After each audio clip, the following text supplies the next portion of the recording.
I'm not sure you want to lead a 6-7 rider train onto the home straight to start the final lap at Mugello. In many ways, this is not where Moreira wants to be. He's just been given a track limits warning as well, but Moreira is the target, the ran with the target on his back as we start this final lap.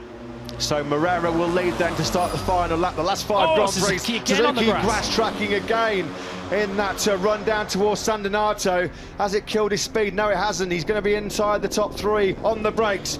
Garcia there on the inside of Andrea Munoz, getting super close through San Donato. It's Ethan Guevara though that leads into the first chicane. Yeah, Garcia unable to get past Munoz, so at the moment it's 2 Hondas swarming all over the back of Ethan Guevara. The MT Helmets MSI riders, Yamanaka and Moreira now back in 5th and 6th, and Ricardo Rossi now down in 7th. He's going to have to work wonders on this final lap if he's to make his way to his first Grand Prix podium since Le Mans last year.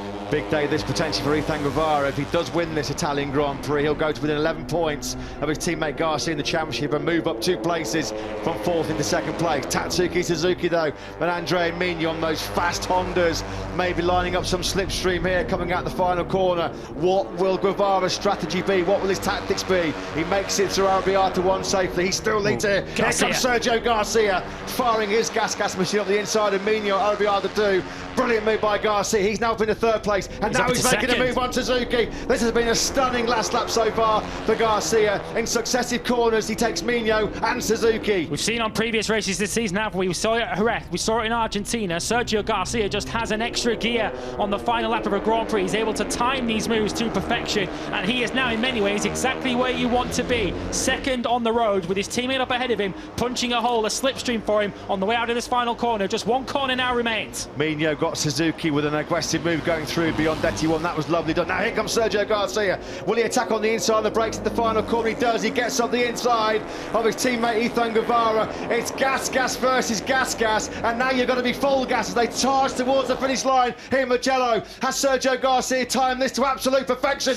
He weaves and moves across the circuit. Garcia has the lead. Here comes Suzuki now on the outside. Guevara got it. Sergio Garcia takes 2nd place. Ethan Guevara is though that takes the win. It is a gas 1-2 on poor old Diego Moreira. He crashed out at the final corner. He did that late on in Austin as well, but pure drama, pure theatre here in Mugello in Moto3. The race being taken by Ethan Guevara by just 0.02 of a second.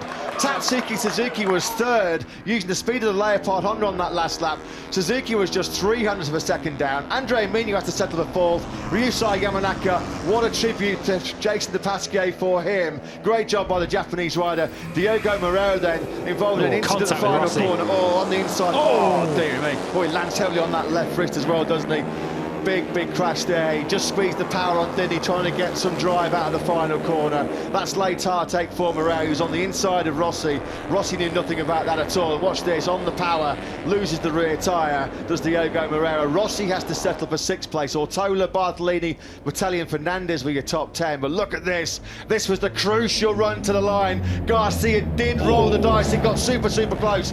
Inches, centimetres, millimetres between the 2 gas men, and at the checkered flag it was this young man Ethan Guevara that takes another victory.